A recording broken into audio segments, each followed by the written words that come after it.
Hola, hola, bienvenidas, bienvenidos a un nuevo episodio de El Hecho Maldito, el podcast semanal de análisis de la actualidad política de la República Argentina, episodio número 2 de esta temporada número 11.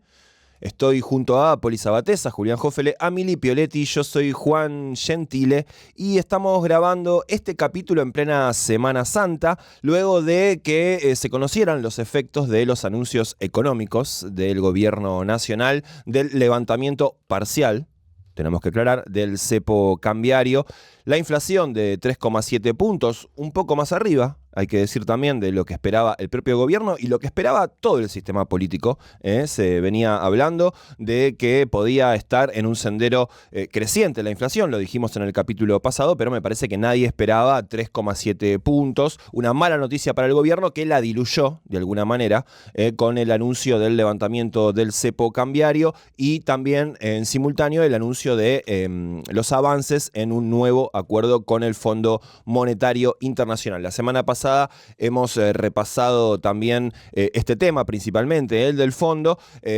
Sí, lo que hay que decir es que había mucha expectativa por cómo iba a abrir el mercado cambiario el día lunes, cuáles iban a ser los impactos de estas medidas económicas. Cierta tranquilidad. No pasó nada, el dólar flotó en el medio de la banda, dentro de los dos topes que puso el gobierno de 1.000 y de 1.400 pesos, se ubicó en 1.230, 1.200, incluso en el cierre de la semana corta que tuvimos bajó el precio del dólar, lo cual lo posicionó al gobierno nacional en una actitud victoriosa, en una actitud positiva. Incluso pudieron ensayar algún cántico respecto de los mandriles, esto que le gusta mucho al presidente y a todos sus referentes de las redes sociales y sus referentes políticos. Sí, a mí me genera un poquito la inquietud de cómo lo recibe alguien que vive de un salario en pesos, que ve cómo su sueldo le alcanza cada vez para un poquito menos, esta especie de fiesta de los mercados, ¿no? De los sectores que se dedican principalmente a la especulación financiera, sin producir demasiado. Intervino nuevamente Cristina, ¿no? En uno de sus ya clásicos Che Milei, ahora fue Ay Milei, le va cambiando, ¿no? El encabezado. Para variar un poco, pero sí subrayó la vuelta al carry trade, ¿no? La vuelta de la bicicleta financiera, una segunda etapa donde la bicicleta financiera vuelve a ser protagonista porque se suben las tasas de interés en pesos, entonces conviene para aquellos que tienen margen económico para hacerlo, cambiar dólares a pesos, hacer inversiones en pesos, dejarlos unos meses ahí con las tasas de interés y volver a comprar dólares y sacar una ganancia. Bueno, en fin. La duda es si ese esquema va a sostenerse en términos de que la mayoría de la sociedad no vive de este tipo de operaciones. Entonces, yo pensaba, bueno, veía a los representantes del gobierno festejar esta semana, ¿no? Y a los medios que lo apoyan. Y pensaba, bueno, ¿y cómo lo recibe una persona que labura, vive de un sueldo en pesos, vive de lo que puede hacer día a día? ¿Hasta dónde se banca ver a esta foto que vimos de Caputo con otros asesores que estaban así como muy chetos vestidos con... a mí me parecía que estaba en un clubhouse de un country, ¿no? Estaban así como en un casamiento medio cheto, festejando algo que nos queda muy lejos de alguna manera, ¿no? Sí, yo creo que a la luz de la historia no tienen nada que festejar y de hecho fue quizás la peor semana del gobierno de Milei. Opa.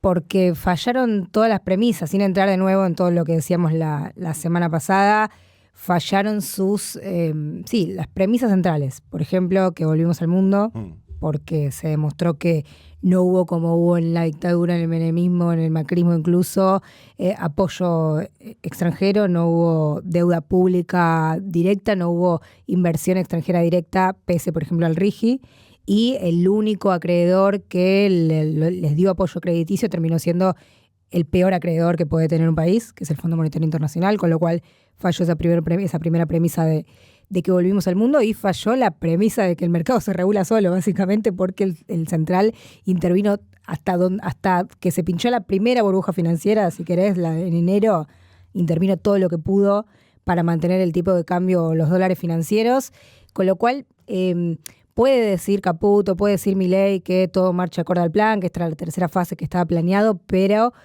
la realidad es que es difícil de sostener políticamente. Si vos venías diciendo una cosa durante no solo todo tu gobierno, sino la campaña y Milei incluso como teórico económico, si falla todo eso, bueno, evidentemente algo pasó. Evidentemente tu plan falló.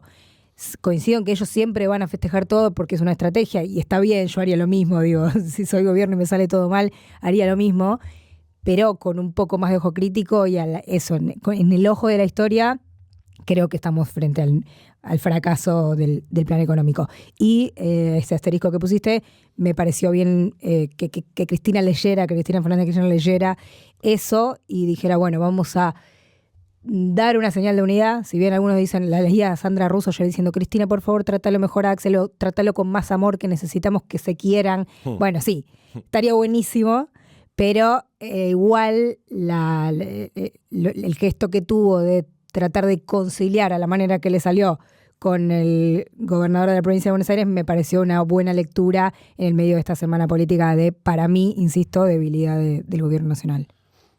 De la primera etapa del gobierno pensaba si queda algún éxito en los objetivos que se habían planteado, en función con lo que decías. Está claro que en materia económica no, y que el hecho de haber tomado las medidas que tomaron sin haber sacado el cepo previamente o durante ese proceso era un limitante para el objetivo que tenían.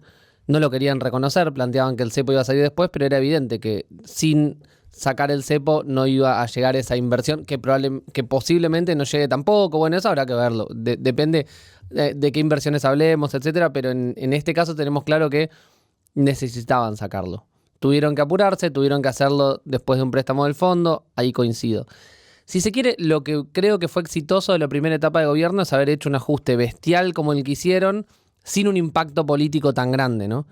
Lograron desarmar una gran cantidad de funciones del Estado, una gran cantidad de programas, de espacios de intervención, de derechos que brindaba el Estado a la población, sin que tenga un impacto político como el que quizás hubiera tenido en otra época, a partir de, bueno, una cierta desmovilización, algo de miedo a partir de lo que se generó con la represión a la protesta. Bueno, eso creo que es el saldo más positivo que se llevan de esa primera etapa. Haber dicho, bueno, en relación a Macri, nosotros esta parte la hicimos más rápido y mejor de nuestros objetivos.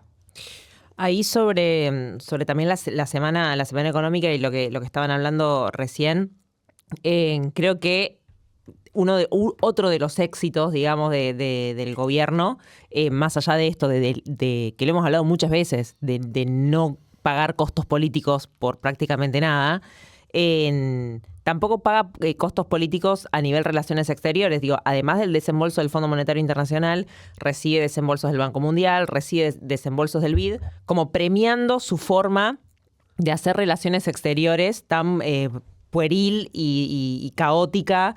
Ese es un premio del mundo. De hecho, Milei lo presentó así, como hicimos lo que el FMI nos pidió y esto es un premio que la Argentina recibe dado el ajuste que hice. Y lo presenta como un valor, digamos, de la misma manera que Toto Caputo y el resto del equipo económico se los veía festejando la salida del cepo, que equivale a una devaluación. Toto Caputo, de hecho, agradeciéndole a la familia como si estuviese recibiendo un premio, un Oscar. Sí. Eso fue bizarro. Eso fue muy bizarro. ¿Por qué agradeces a tu familia, boludo? Además te están anunciando una devaluación de 12%. Si vos vivís de tu sueldo en peso y lo tenés al tipo, muchas gracias, la verdad. Y gracias a mi familia y a mi esposa. O sea, nunca hubiera imaginado llegar hasta acá sin ustedes. Exactamente. Es que Toto no lo debe poder creer. Es como, me salió bien de nuevo. No, Toto es un rey, ¿no? O sea, es un rey. Rey total. Dice, me sale una y otra vez. Sí. O sea, ustedes son muy boludos. Estos boludos no se dan cuenta. Es impresionante. Me vuelven a llamar esta semana. Sí. O sea, la idea de que, el tipo, sus amigos le deben decir, posta. Sos un capo. Vas a estar invitado a mis casas por el resto de la vida. O sea, 2 veces la hicimos, amigo. No, sí. Y queda totalmente obturado el dato que decíamos de la inflación, que es un dato muy negativo para el gobierno, muy negativo. Pasar de 2,4 a 3,7 es muchísimo, con una canasta alimentaria que subió 5,9, que claro, impacta directo en la canasta de pobreza. O sea, es un dato muy negativo en el principal activo del gobierno, que era la desinflación. Sí. y lograron de alguna manera enmascararlo en el mundo nos apoya y llegó la guita.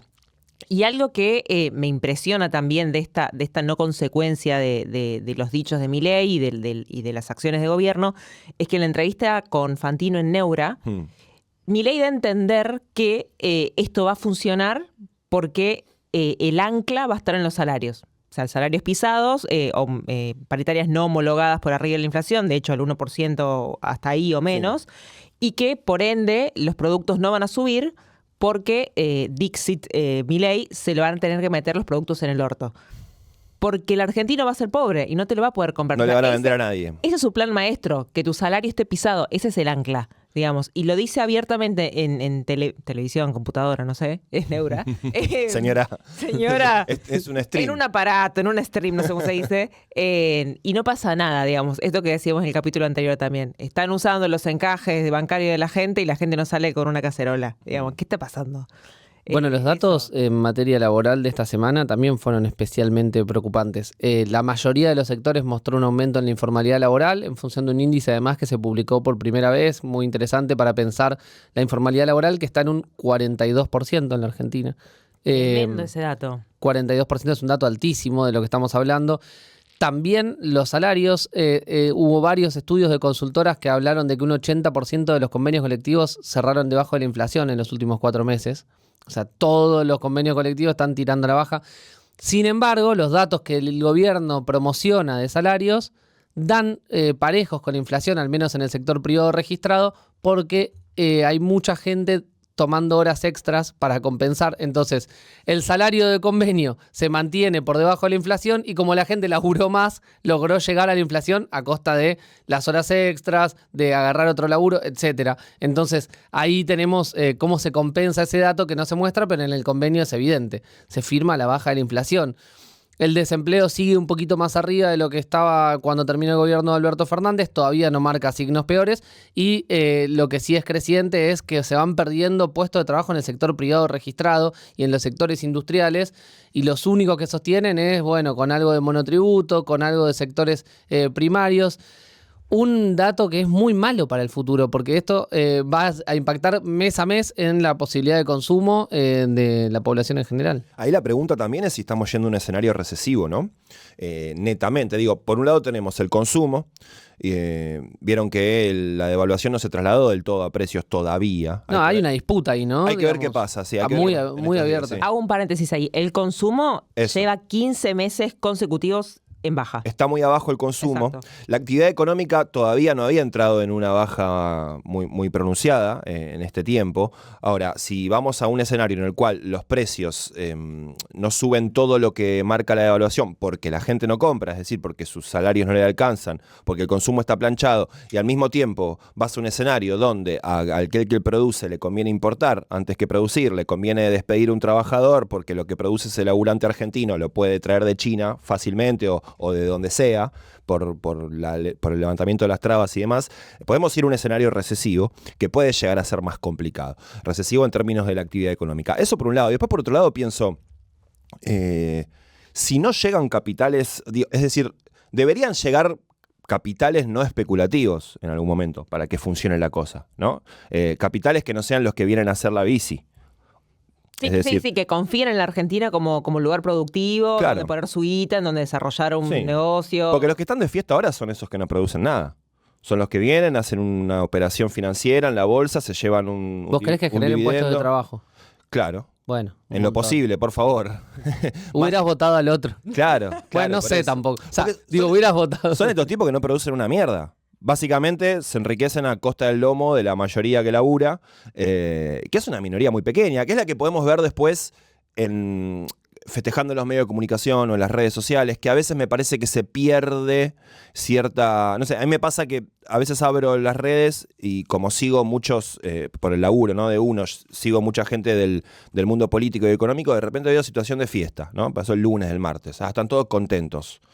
Y digo, pará, pero ¿esto es un reflejo de algo real que está pasando en la Argentina o es una minoría, una especie de círculo rojo político, financiero que está contento porque puede hacer la manganeta en la cuestión financiera y el laburante real, el tipo que tiene una pyme o el tipo que, no sé, que labura en una cooperativa o lo que sea, eso lo ve desde afuera. A mí me parece que es eso sin dudas.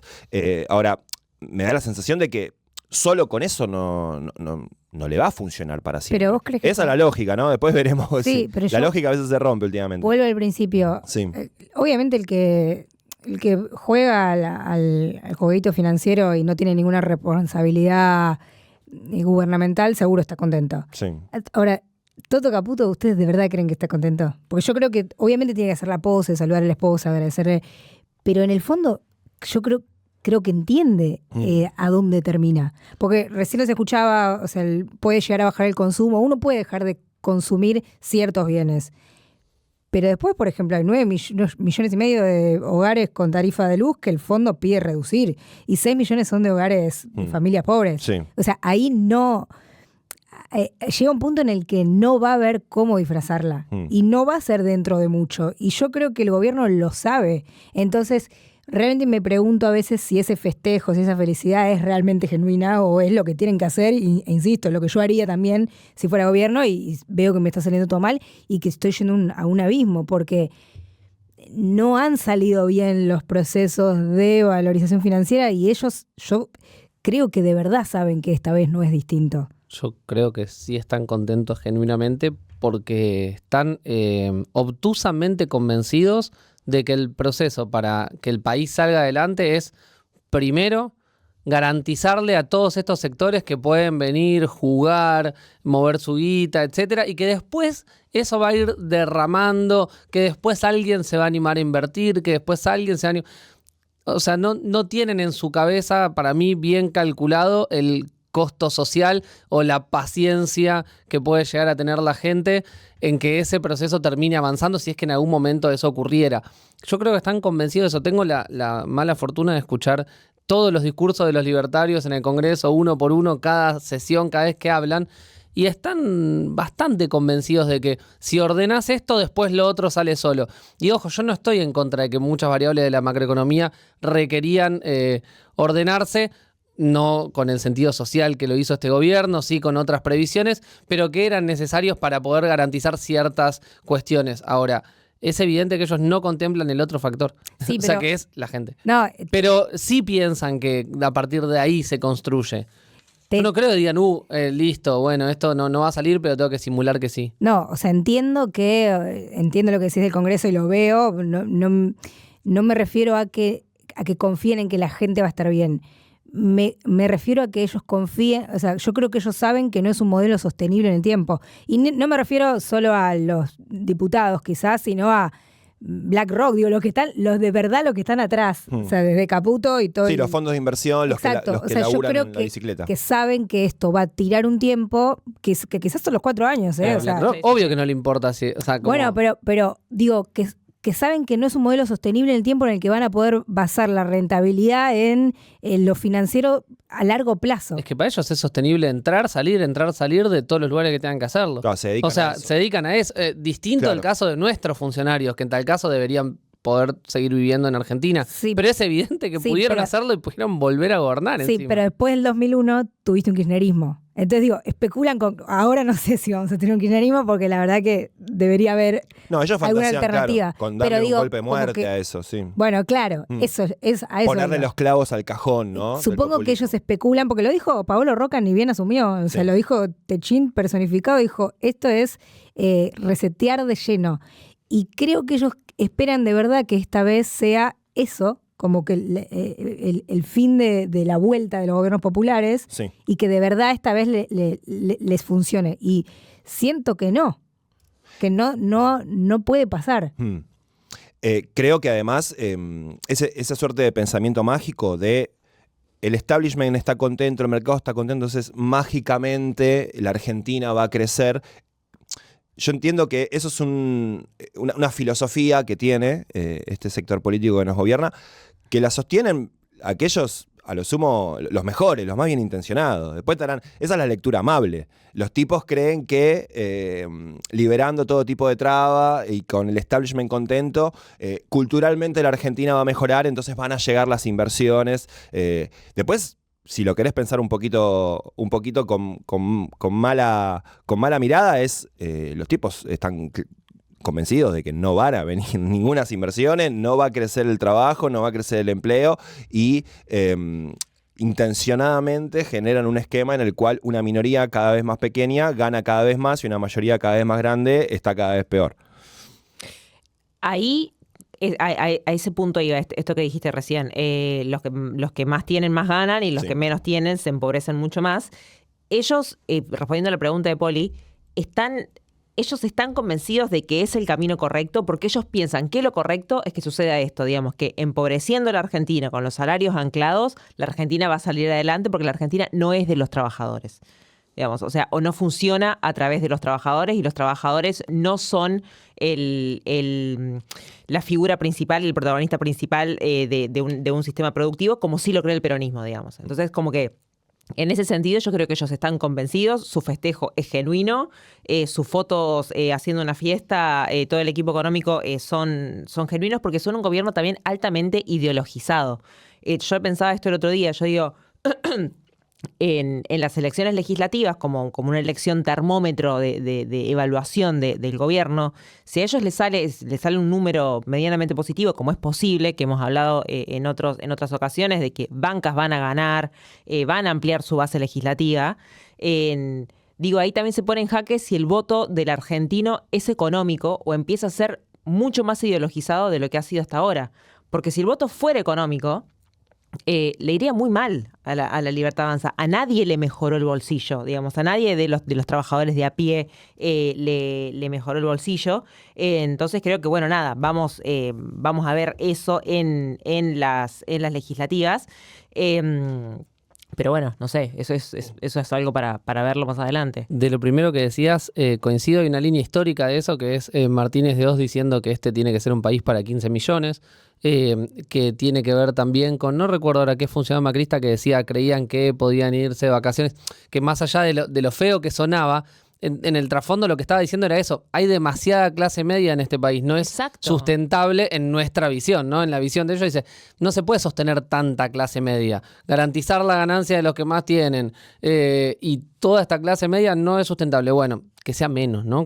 Y ni siquiera significa que se mueran todos, sino que bueno, que vivan peor, que sea menos esa clase media que puede vivir bien y de esa forma nos parecemos más a otros países y fin. Y de lo último que decías, coincido en relación a la posibilidad de lo del voto económico, pero te marco mi diferencia que es, pero para que le vaya mal tendría que haber una opción del otro lado que le haga pensar a la gente o recordar una idea de algo económico mejor. ¿No? Como un pasado o un presente o un futuro económico mejor. El último gobierno del peronismo no fue esto, la verdad, porque ahora podemos decir, fue de última un empate, pero no esto, ahora no trae un recuerdo de decir, che, qué bien me iba. No, claro, obvio. Entonces, para que pierda también tiene que ganarle a alguien. No puede perder todos. Alguien tiene que ganar la elección. Eso quiero decir, ¿no? Como... Sí, obvio. Y ahí sumo algo que escribía, me parece, Juli Weissol, nuestra amiga, que hablaba sobre el desinterés de la población en la política en general. O sea, como que pierde fuerza el tema, el macrotema, la política, por sobre, no sé, algo que pasó en un stream, algo que pasó con Canosa y Lizzie Tagliani. Empieza a perder fuerza ese tema. Entonces, como que leí un tuit que decía, vamos a ver de acá 5 años a alguien haciendo notas en la calle y diciendo, ¿sabés quién tomó la deuda con el Fondo Monetario? Y que la persona responda, ay, no sé, Grabois, como no tengo idea y no me importa, porque de igual manera mi situación no mejora, digamos, porque empieza a pasar esta tendencia que dice Joffe del país para los 15 millones y nadie sabe muy bien a quién responde y tampoco le importa a la población. Por eso hablaba de un voto ultra muy ideologizado, digamos, porque tampoco importa de quién es la consecuencia económica negativa, porque hace mucho, mucho tiempo que la última referencia positiva de una política que le cambió la vida a la gente empezó a quedar cada vez más lejos y ya nadie lo recuerda, digamos. Sí, no, está bien lo que dicen, escuchándolos, y vuelvo a mi intervención anterior, yo a veces me olvido como de la batalla cultural y evidentemente es importante, quizás hay que mirar un poco más casos foráneos, qué sé yo, Meloni, Le Pen, que perdieron un montón de elecciones, pero fueron construyendo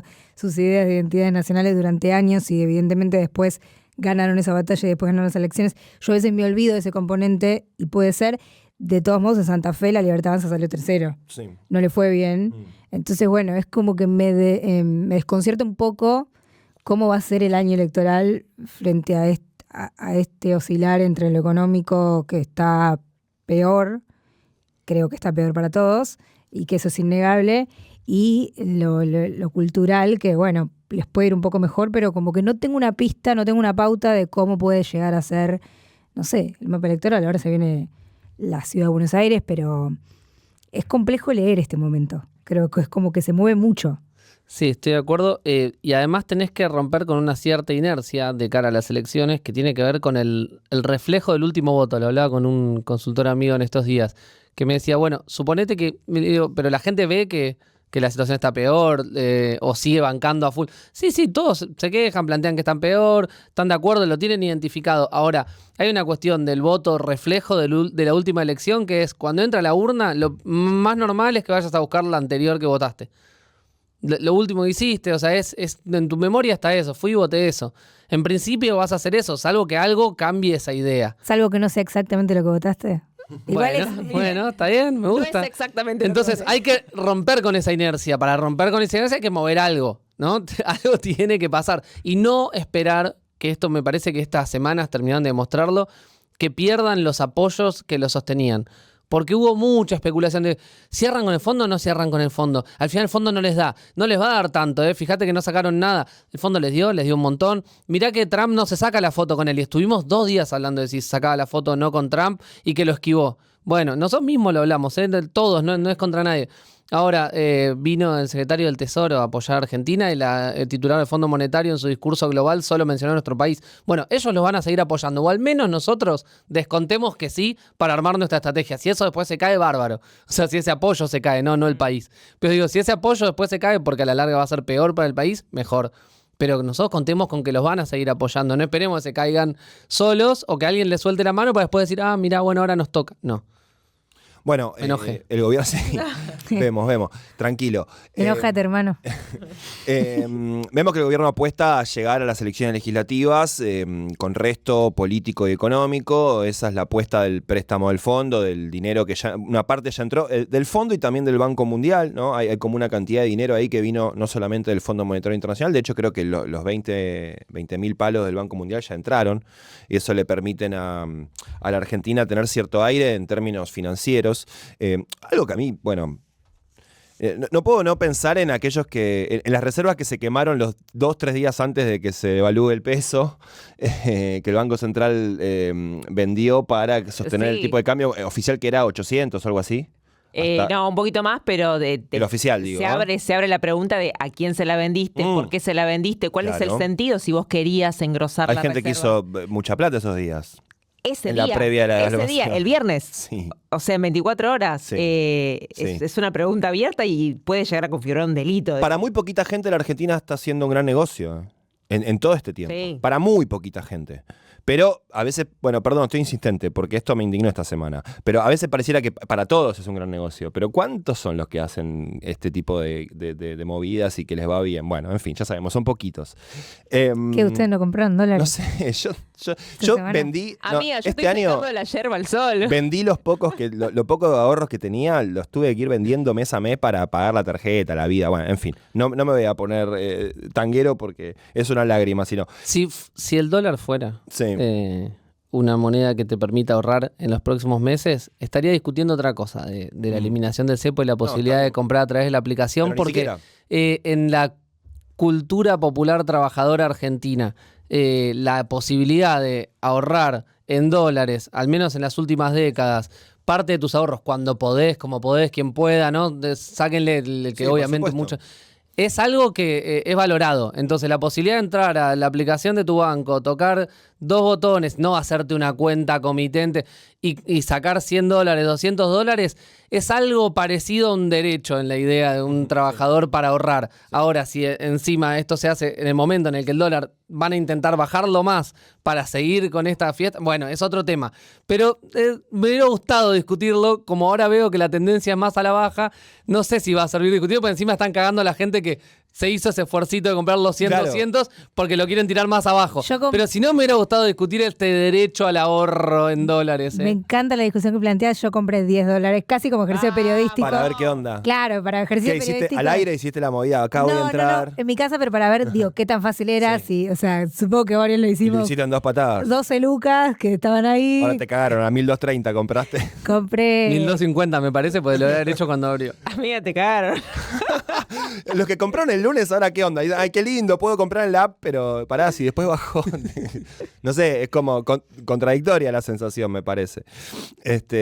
Bueno, qué sé yo. Veremos cómo evoluciona eso. Sí, hubo una época donde había mucha gente con trabajos buenos y con buenos sueldos en pesos y que tenían un margen para comprar esos $100, $200 que se podía comprar todos los meses en el home banking o demás. Eso sí era algo, si bien probablemente no lo hacía el 80 o 90% de la sociedad argentina, pero una buena parte del trabajador y la trabajadora con sueldos y empleos registrados podían ahorrar en comprar $100, $200 todos los meses. Después, bueno, está la cuestión cultural más de fondo que está recontra comentada respecto de este vínculo que tenemos los argentinos y argentinas con la moneda estadounidense, una relación, no sé muy bien cómo sí, totalmente, completamente, ahí está, esa es la definición exacta, una relación tóxica, bien lo ha dicho usted, pero más allá de eso es cierto que ahora de alguna manera aparece esta facilidad para comprar dólar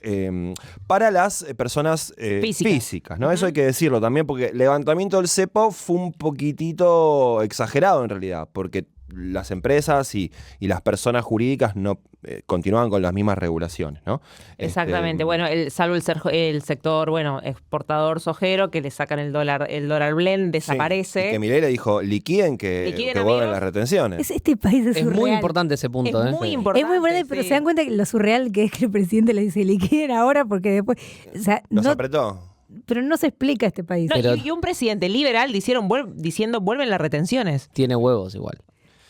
Está bien, no, qué sé yo. O sea, a mí me gusta que las discusiones se den. Y el tipo sale y dice, bueno, en un par de meses pongo no, pero ¿qué es un impuesto? No se me importa un carajo. Yo liquídenlas. Y es lo que espero que haga el presidente. Que salga y diga, che, listo, este es el dólar que hay, andá y liquidá. El problema es que pasa que veníamos de uno que no lo hacía. El problema con Milei es que dijo que no lo iba a hacer. O sea, que cobrar retenciones era algo comunista. Ya está. Pero ya hemos discutido que el tema de la contradicción con Milei no corre, no importa, no impacta que se contradiga. El tema es que es todo muy cortoplacista. Las contradicciones duran poco. O sea, las marchas y contramarchas duran poco, no hay un proyecto futuro. Esta semana, dijo Francos, el Congreso no van a ingresar al CONICET los ingresantes 2024 ni los 23. Los que están esperando, los que ya ingresaron, presentaron el concurso público de antecedentes, tienen proyectos presentados. Hay equipos paralizados de científicos que no pueden funcionar porque no ingresa uno de los investigadores principales.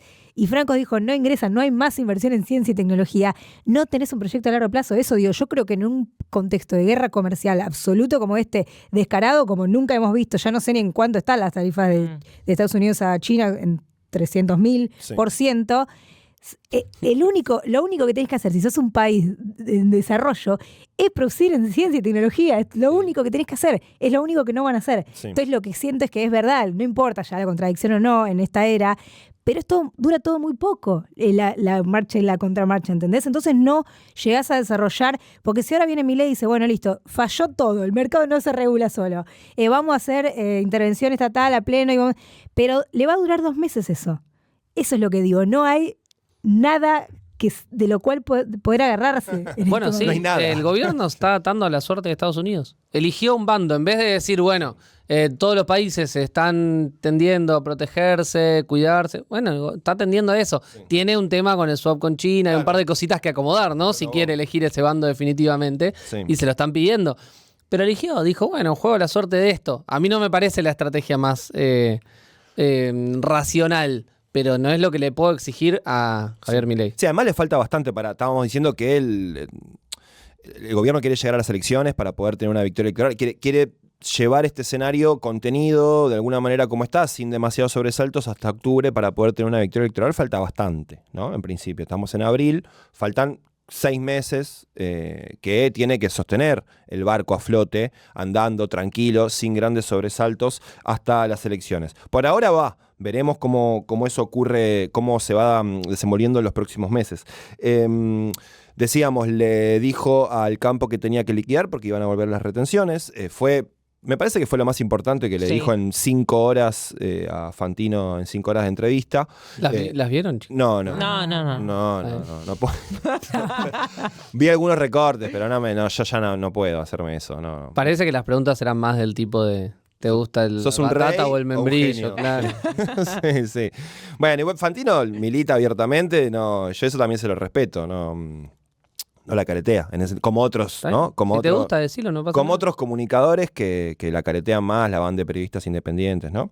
Igual banco a muerte en presidente hablando 5 horas. No, está perfecto. Sí. El otro día fui- Dale, cuando lo hacía Alberto lo puteaban. No. Decía, está el pedo, que hace 2 horas que no corta el teléfono. Pero este tipo se siente de un debate ideológico, lo que dijiste vos. Ah, bueno. El otro día fui al teatro a ver el debate Rucci-Tosco y pensaba, decía, no hay más esto, y pensé, perdona a Rucci y a Tosco por lo que voy a decir, pero el último debate así fue Milei Grabois 3 horas con Fontevecchia. Total. Y yo reivindico ese debate a muerte y me gustaría un poco más de eso, la verdad. Por eso una entrevista de 5 horas te la banco. En Rucci Tosco, esto es una digresión. ¿Dónde te sentiste más identificada? ¿Con qué posición?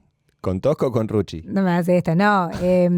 Me sorprendió Rucci, pero creo que es el objetivo de la obra. Es imposible ver ese debate hoy sin ponerle el contexto de ese momento. Claro. O sea, hoy lo escuchás a Tosco y está tan a Rucci, está tan a la izquierda de la CGT, Claro. tiene un programa tan combativo, tan bien plantado de la soberanía nacional, que decís, bueno, esto es lo que está diciendo Rucci acá. Claro. Sí. Lo tenés que poner en contexto de ese momento, pero igual hay una cuestión respecto a Tosco, que es cuando dice que no vota a Cámpora, que se te cae a pique. Claro. Ese ya, si no votas a Cámpora, amigo, se me terminó la discusión, andá para allá, sos de otro equipo, hablamos otro día.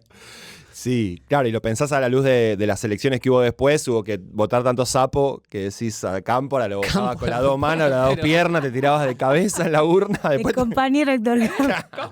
Escuchame. Bueno, ya que hablamos del sindicalismo, también la CGT anunció una nueva medida, una nueva movilización, el 30 de abril. O sea, la movilización por el 1 de mayo, pero va a ser el 30 para que sea en un día hábil, ¿no? Sí, eso es saludable, digamos, Sí. ¿no? Como más movimiento en la calle. Sí, y ahí también un esquema de unidad de las organizaciones y los sindicatos bastante consolidado, ¿no? La CGT, que además ya lo vamos a tratar seguramente en alguno de los próximos capítulos, va hacia un recambio de su conducción, después hay que ver cómo se da eso, pero Héctor Daer ya dijo dejó trascender que no va a seguir encabezando la Confederación General del Trabajo. Bueno, muchos años, 7 años Sí. leí el otro día. Sí, bueno, hay un montón. Bueno, Sí, hay un pero montón, digo, ¿no? Pero, sí, es bastante bueno, pero tiene cierto consenso, Daer, ¿no? Ha Es un estado tipo- también Rodolfo, su hermano, durante Sí. un tiempo en la Bueno, conducción. Moyano Hay hace un, cuánto hay tiempo un estuvo, legado. Ah, claro, Daer, claro, total. Sí, Sí. tiene consenso. Daer es un tipo que tiene cierto consenso. Después, bueno, hay que ver cómo porque estamos en un triunvirato de la CGT, bueno, cómo Por eso eso. se termina de sintetizar. Dijeron organizaciones sociales, otro día, prometo que Sí. no hoy, podemos discutir sobre cómo impactó este gobierno en la baja de la capacidad de movilizar de las organizaciones sociales y Sí. su impacto en las calles.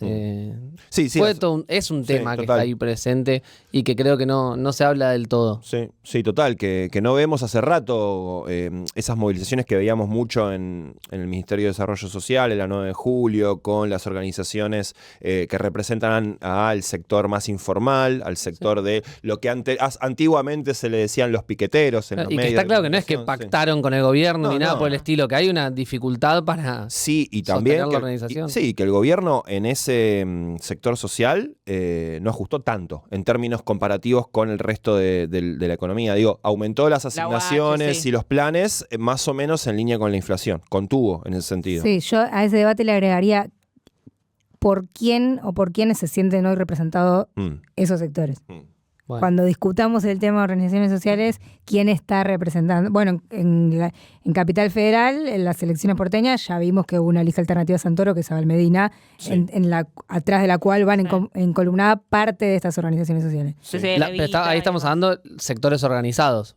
Sí. Vos también abrís el debate de, bueno, qué sectores no están interesados en organizarse porque no se sienten representados. Sí, Bueno, sí. es Y otra también, cuestión, ¿no? y también las organizaciones sociales con quién en la disputa internista por dónde van, pero bueno, sí.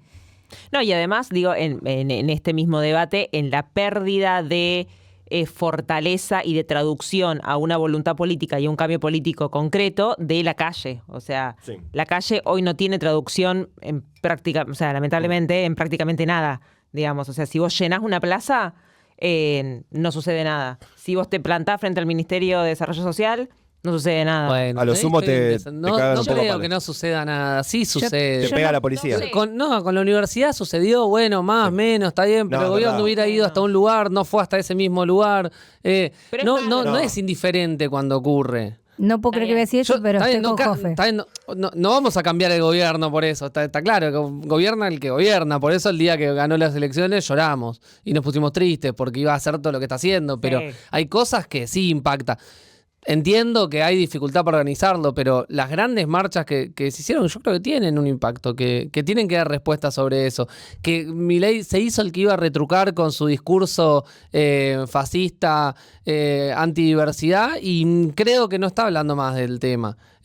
No salió al doble con eso después de la marcha antifascista grande que se hizo. Aunque juega, nunca va a decir perdón. Va a decir voy a ir el doble y después lo Sí, va guardando. De mínima se muestra un músculo, ¿no? Cierta capacidad de resistencia. Hasta acá llegás, digo.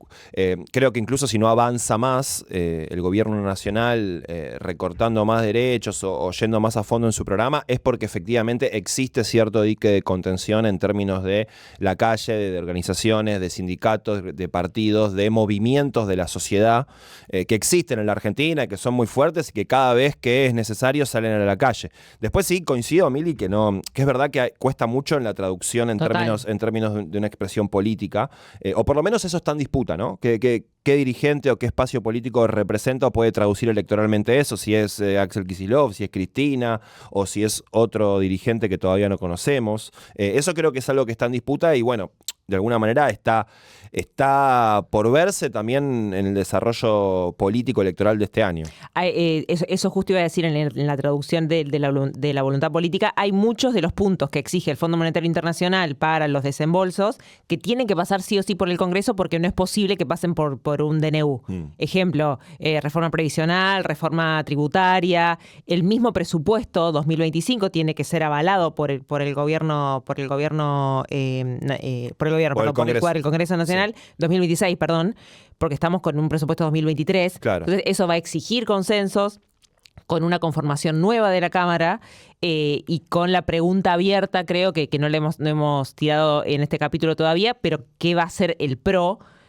Siendo que durante toda la gestión de Javier Milei, nada, no le han pagado tan bien su apoyo, no han pactado en los territorios, lo han dejado, digo, lo están dejando afuera de muchas cosas, el PRO cada vez más pequeño, mostrando mucho más despoder, esto que decíamos en el capítulo anterior, la apuesta de ellos en la ciudad es Silvia Lospenato. Sí. Y sus últimos dos candidatos a presidente, Horacio Rodríguez Larreta y Patricia Bullrich, no pertenecen más a la fuerza. Entonces, digo, está en un momento de quiebre. La rosca de estas Pascuas está en la provincia de Buenos Aires y está Total. entre Santilli, Ritondo, Montenegro, con Karina Milei y los representantes libertarios, de si van a ir o no van a ir juntos a la elección de la provincia de Buenos Aires. Pareciera que se encamina, pero hay un problema, porque vos lo escuchás a Macri y no está tan convencido de que eso esté encaminado. Incluso en la ciudad de Buenos Aires no solamente están en listas distintas, sino que hay una guerra en la ciudad entre el macrismo y el sector de los libertarios encabezado por Karina Milei, Pilar Ramírez, bueno, que organizaron otra cosa.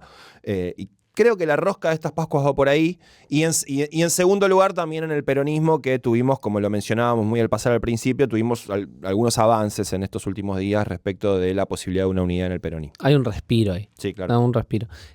Coincido, si se fijan, cuando se publican las fotos en general de las discusiones de la provincia de Buenos Aires, Karina Milei va en representación de La Libertad Avanza. los dirigentes del PRO van como dirigentes del PRO de la provincia, por más que son las figuras principales. No es hasta ahora todavía una conversación formal entre los dos partidos, sino entre los principales dirigentes del PRO y la Libertad Avanza como partido. Hay ahí un matiz que parece una pavada, pero que marca que en nombre de qué van esos dirigentes. Y bueno, que también es evidente que en la Ciudad de Buenos Aires eso tiene un reflejo. La campaña está en un momento de tensión entre libertarios y PRO, porque el PRO puede quedar en un lugar muy desdibujado en la elección de su propio distrito. Salió Macri a caminar la calle, a comer coquitos. Sí. No sé si lo ven. Sí. Coquito chiquitito. Mauricio. Sí, salió Mauricio a comer. Que publicó un video en una panadería y a plantear que la inflación estaba desbocada. Con un comerciante diciendo no se vende nada. Esto. O sea, Milei no se deja acompañar, dijo. Hicieron que Macri salga a la calle a hablar con un kiosquero, chicos. O sea, Miren lo que lograron, ¿están miren contentos? lo que lograron. ¿Están contentos? Comió galletita. Habló con personas normales, Mauricio Macri. Tuvo que contaminar entró a una panadería. su bella piel. Dijo que él, qué bueno que no trabaja ahí, dijo él, porque Sí, por si no supuesto. comería mucho. Sí. Y le preguntaron por qué usa mucho camisa celeste, ¿viste? Bueno, no sé. Todo lo que es raro. Macri interactuando con gente podría haber videos durante horas. Sí. Es algo alucinante. Sí. Bueno, la campaña del PRO en la ciudad, que publicita cosas que no existen, lo está marcando mucho Leandro Santoro, me parece con buen tino. ¿Que la línea F no existe, decís? Bueno, por ejemplo, o el túnel peatonal también, que es como una cosa medio futurista, naranja, que recorre, pero es algo que no existe, eso es una imagen falsa. Digamos. Sí, la de Santoro tampoco está tan buena, ¿Qué cosa? la campaña. A ver. Upa. O sea, no, lo voto, pero con Sí, pero la oreja, ¿eh? ¿a qué te referís? Está bueno, interesante. No, bueno, me voy a poner un poco en comunicación política, me da paja, pero el primer spot ya me parece que habla bueno, iba a decir de qué es el peronismo en la ciudad, pero no es peronista. Es la lista del peronismo, por eso, no jodamos no, con por eso. esa discusión streamera, a mí no es la ¿por qué? lista del peronismo. Pero me parece, No hay algo- otra. me parece O sea, algo bueno, bueno. está bien, Abel Medina es una representación, es cierto, No, pero lo digo como algo bueno, que me parece que trata de ampliar y Está no bien. a un distrito en el que ha rechazado sistemáticamente al peronismo, que trata de hacer un poco más amplio. De hecho, hay, dirigentes de Patria Grande, de Argentina Humana, no sé cómo se llama el partido ahora, que tampoco se reivindican necesariamente peronistas. Lo Sí. digo como signo de amplitud. Pero una campaña medio lavada en términos de lo que está pasando en la Ciudad de Buenos Aires, que es un desastre. Un desastre. La inflación de la ciudad también fue altísima. Y no quiero entrar solo en el debate de la basura y de lo que se ve, sino realmente de cómo se vive en términos estructurales en la Ciudad de Buenos Aires. Sí. Y no me parece tampoco una campaña que vaya al hueso de eso. Vos decís que podría hablar un poco más de esos temas. Y me pareció un poco lavada, pero bueno, Claro. supongo que No, pero habrán igual- evaluado que son Sí. los términos del juego en los que hay que jugar. Bueno, viste que la lista además ahora tiene un color verde, es otra cosa bien diferenciada de digamos, los colores históricos del peronismo. Bueno, es una apuesta, ¿no? Que es una apuesta además del peronismo de la ciudad, ¿no? Más allá de Santoro y su recorrido y su extracción partidaria, es una apuesta de Juan Manuel Olmos por un lado, que es el principal armador del peronismo de la ciudad, y me parece que también de Cristina y de todos los sectores, de decir, bueno, a ver, hagamos esto, probemos una cosa diferente a la que venimos probando. Bueno, hasta ahora, obviamente favorecido por la dispersión del resto de las opciones, pareciera que Leandro Santoro, que además tiene el mérito, me parece súper atendible esto que decís vos, digamos, y lo vamos a poder ver de a poquito, por dónde tiene que ir el discurso, pero sí se le reconoce a Santoro un tipo que viene trabajando los temas de la ciudad hace un montón, ¿no? Sí, por eso me llama la atención la campaña más lavada de lo que es él. Bueno, claro. Bueno, Pero buscarán bueno, seducir votos que todavía no están No, por con él, eso, ¿no? sí, es estratégico y no me voy a meter en eso. Disputarle el voto a la reta o disputarle el voto a los otros. Porque los que votan, los 25, 30 que lo van a votar o 22, 20, ya están. Sí. Diga lo que diga. Después Sí. tiene que seducir a los otros, a los que... Sí, por eso. Es una cuestión, creo que de estrategia electoral, pero que me da una pauta para ver desde dónde discutimos, o sea, Claro. desde dónde se discute hoy la política. Sí, Ese- para mí es la clave está ahí, digamos. Más allá, no estuve prestando mucha atención en la campaña de la ciudad así tan finito, así que en esa capaz no puedo entrar, pero sí decir que es una elección que tiene tanta oferta electoral mínimamente competitiva, no muy competitiva, pero hay en el que estás en las bandas, ¿no? Entonces decís, bueno, tengo estos 20 que están acá adentro, como decía Genti, ¿para dónde puedo ir? Para la izquierda no hay casi nada que parezca que saca votos. Entonces, bueno, para allá Y para acá tengo a Larreta con 8 puntos, con 5, con 10, no se sabe, no se entiende. Bueno, trato de comer que Larreta desaparezca del mapa, de última que se queden un par los penatos, el resto yo y que no digo, ¿no? Como Sí. tratando de ver por dónde vas a mojar esos puntos. No mucho más. Y qué llamativo, ¿no? Si Larreta queda en un 6º puesto, después de haber sido el casi presidente de la nación. Pero porque esta es una elección de Es muy loco. legisladores. Sí. O sea, creo que a veces nos olvidamos Es que ya de no que importa nada. Imagínate, Cristina quiere ir de candidata también Claro, a pero diputada provincial. estamos nacionalizando la legislatura porteña que nos importó nunca nada. Es Sí, impresionante, digo, eso, cómo está el tablero político, que le estamos poniendo una mirada, una lupa impresionante a la legislatura. Sí, total. Y como decía Jofe, también se va a buscar una lectura nacional de las elecciones en septiembre de la legislatura bonaerense también. Si es que efectivamente Cristina juega en la tercera sección electoral, como marca hasta ahora la información. Yo me guardo ahí cierto derecho de duda de si eso finalmente va a ocurrir o no, y quizás Cristina encabece la otra elección, la de octubre, la de diputados nacionales en la provincia de Buenos Aires. Esto es simplemente, no es información. sospecha, Sí, no es información. La información hoy te dice que juega en la tercera, Sí. que es el distrito más importante en términos electorales de la provincia, pero bueno, claramente una situación inédita, ¿no? Una expresidenta jugando en una elección provincial.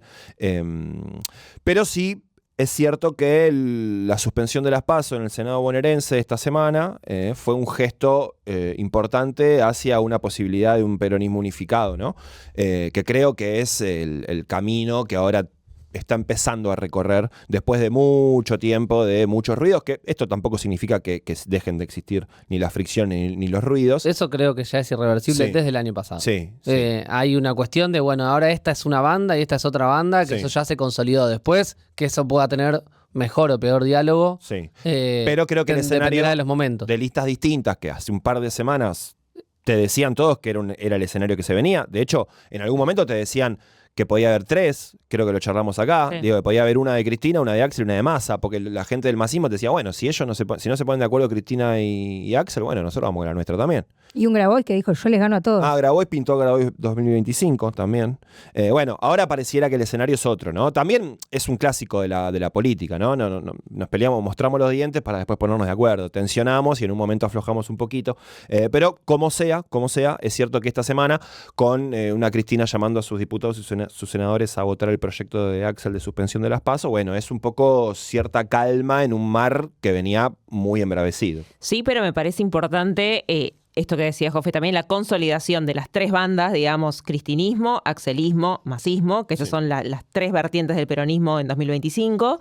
Y si bien esto ya hay que naturalizar, digamos, que van a existir esas fricciones, porque si bien Cristina llamó a la unidad, llamó a bajar los proyectos, llamó a los compañeros y demás, el tuit que ella Sí. publicó comienza diciendo... Sí, le marca todas las me críticas. parece mal, hiciste todo como el orto, es un error provincializar la elección, Dios quiera que me equivoque, pero acompañen al compañero gobernador, Sí. digamos. Entonces, digo, ya hay que normalizar de que eso existe y que la unidad en el peronismo es unidad con fricción. Sí. Y me parece No, saludable. está bien. Y sumo Grabois, porque de verdad yo creo que en términos de votos netos del Frente Renovador versus el universo Grabois, no sé si Massa es mucho más grande. Digo, aislado del kirchnerismo. Lo sumaría como una cuarta pata. Bien. Bueno, la rosca de Pascuas está servida. No sé si comen rosca de Pascuas. Miren que es esa cosa que tiene un huevo duro, ¿no? No. No sé. ¿Tiene Una huevo época, duro? yo tengo un recuerdo cuando era chico, había un huevo con cáscara ahí inserto en la rosca, ya no existe Me más. parece que ya no se hace. Ya está. Creo que Es era una algo- antigüedad era esto que algo de estoy tu diciendo. familia. Yo nunca lo vi. Che, me miraron como un extraterrestre todo. Bueno, está bien, lo voy a chequear. No está chequeada esta información, pero yo tengo un recuerdo, tal vez traumático, de Y los 80 fueron complicados. una seguro. rosca con un huevo duro ahí, qué sé yo, una cosa rarísima. Acá tiene la cáscara, bueno, en fin.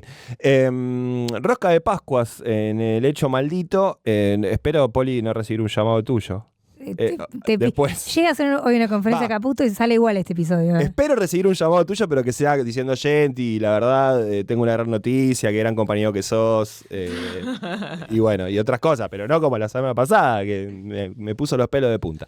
Bien, capítulo 2, sí. Tenemos que pedirles el tema de la suscripción Sí, y todo eso, ¿no? sí, tenés razón, tenés razón. Porque Siempre nos olvidamos de esto. hicimos Nosotros- algo muy importante, que es este año estamos en YouTube, Sí. ¿no? Sí. Bueno, hicimos, digo. Sí. Le tenemos que agradecer a Angie que Sí. nos ha colocado en el universo YouTube. Así es. Pero los que le facilitamos la vida, permitiéndoles ir a YouTube, no dejen de suscribirse, compartir. Si quieren escucharlo también en Spotify, dejarlo escuchado no nos viene mal. Claro. Porque Todo suma. bajaron nuestras escuchas de Spotify por culpa de esta desdoblamiento electoral Sí. que Cristina desaconsejaba, pero que Unificación. era una estrategia que consideramos que era necesaria para ampliar el público. Sí. Ahora ustedes acompáñennos en esto. Sí, total.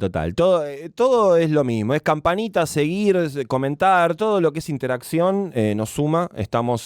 Ahora estamos además en Spotify como siempre, estamos en Instagram, El Hecho Maldito OK, en YouTube, El Hecho Maldito OK, en Twitter, @malditohecho, y en Spotify nos buscan como El Hecho Maldito como siempre. Van a poder ver, además de escuchar el capítulo, ver algunos videitos, algunos recortes que estamos poniendo en nuestras redes en los días sucesivos para que podamos sostener también. Además, al haber abierto Instagram y las redes, nos pueden comentar, nos pueden mandar mensajitos, pueden compartir más fácilmente todos nuestros contenidos.